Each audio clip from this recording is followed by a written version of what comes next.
Hello students, 10th lesson example problem 10.2 இருக்கும். ஒரு ரொம்ப முக்கியமான ஒரு ப்ராப்ளம். ஸோ எப்படி இப்போ சால்வ் பண்ணலாம் அப்படிங்கிறத பார்க்கலாம். நம்ம கிட்ட ஒரு சர்க்கியூட் கொடுத்துருக்காங்க. சரியா? இதில் வந்து நீங்கள் ஃபஸ்ட்டு என்ன செக் பண்ணணும்னா இது பி சைடு, இது வந்து என் சைடு. ஸோ பி சைடு வந்து பாசிட்டிவ் பொட்டன்ஷியல் இருக்குது, என் சைடு வந்து நெகட்டிவ் பொட்டன்ஷியலில் இருக்குது. ஸோ வந்து நம்ம இது டயோடு வந்து இப்போ ஃபார்வர்ட் பயாஸில் தான் இருக்குது. ஸோ இப்போ நம்ம கொஷினை போய் பார்க்கலாம். ஒரு சிலிக்கான் டயோடு எடுத்திருக்காங்க.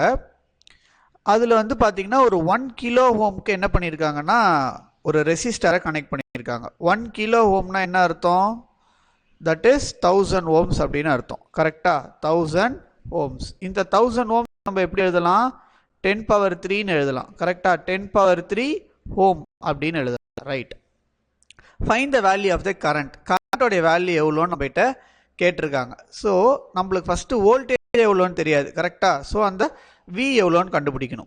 ஸோ இந்த பொட்டன்ஷியல் டிஃபரன்ஸ் இந்த ஏக்கும் இந்த பாயிண்ட் பிக்கும் எவ்வளோ பொட்டன்ஷியல் டிஃபரன்ஸ் இருக்கும் அப்படின்னு பாருங்களேன். உங்களுக்கு நல்லாவே தெரியும். Higher potential minus lower potential அப்படின்னு நம்ம சொல்லுவோம் பொட்டன்ஷியல் டிஃபரன்ஸ். கரெக்டாக? அப்போ இப்போ நான் இதை எப்படி எழுதுகிறேன் பாருங்க.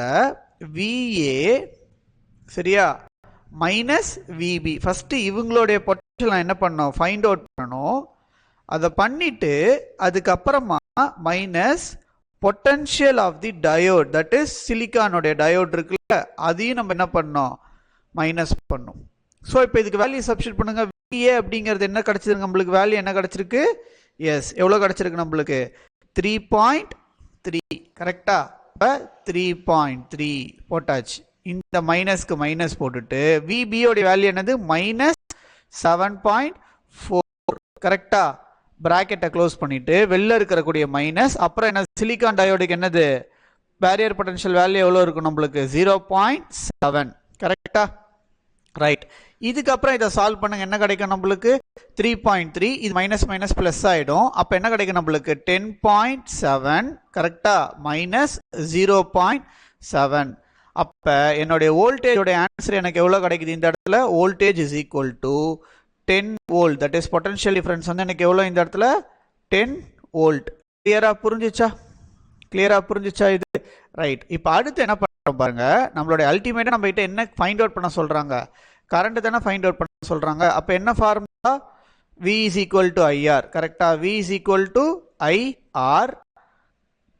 ஐயை மட்டும் ஒரு சைடு வச்சோம்னா என்ன ஆகும் நம்மளுக்கு? V divided by R. இந்த V அப்படிங்கிறது என்னது நம்மளுக்கு? 10 வோல்ட்டு. கரெக்டா? R வந்து எவ்வளோ கொடுத்துருக்காங்க? 1000 ஓம்ஸ்னு கொடுத்தாங்க. கரெக்டா? 1 கிலோ ஓம். அப்போ அதை 10 பவர் 3. இப்போ இதை நான் மேலே எடுத்துகிட்டு போனோன்னா என்ன ஆகும் பாருங்க. 10 இன்டூ இதெல்லாம் எதுவுமே நம்ம ஸ்ட்ரைக் அவுட் பண்ண வேண்டாம். சரியா? 10 பவர் 3. இது அப்படியே மேலே எடுத்துகிட்டு போனால் என்ன ஆகும்? 10 பவர் மைனஸ் 3ன்னு ஆகும். So 10 power minus 3. ஸோ இதை நம்ம எப்படி இப்போ இன்னும் சிம்பிளாக எப்படி எழுதலாம்னா, இதை ஆக்சுவலாக இதோட நம்ம எழுதலாம், ஆம்பேர்னு போட்டு முடிச்சிடலாம்.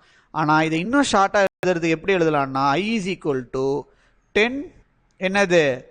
10 பவர் மைனஸ் என்னன்னு சொல்லுவோம்? மில்லின்னு சொல்லுவோம். அப்போ மில்லி ஆம்பேர். அப்போ current is equal to 10 milli ampere. So கரெக்டாக நம்ம என்ன பண்ணுறோம்? இந்த சம்மை போட்டு முடிச்சிருக்கோம். நீங்களும் இதேமாரி கரெக்டாக ஒரு வாட்டி என்ன பண்ணிடுங்க? ப்ராக்டிஸ் பண்ணிவிடுங்க. ஸோ தட் எக்ஸாமில் கேட்கும்போது நம்ம தப்பு இல்லாமல் எழுதலாம். கரெக்டாக? எப்போதுமே ஜங்ஷன் டயோடெலாம் கொடுத்தாங்கன்னா ஃபஸ்ட்டு அது ஃபார்வர்ட் பயாஸில் இருக்காங்கிறத கண்டிப்பாக செக் பண்ணிக்கோங்க. அதுதான் ப்ரைமரி டாஸ்க் உங்களுக்கு. ஸோ ரொம்ப சிம்பிளான ப்ராப்ளம். ஒரு வாட்டி ஒர்க் அவுட் பண்ணிவிடுங்க. Thank you so much.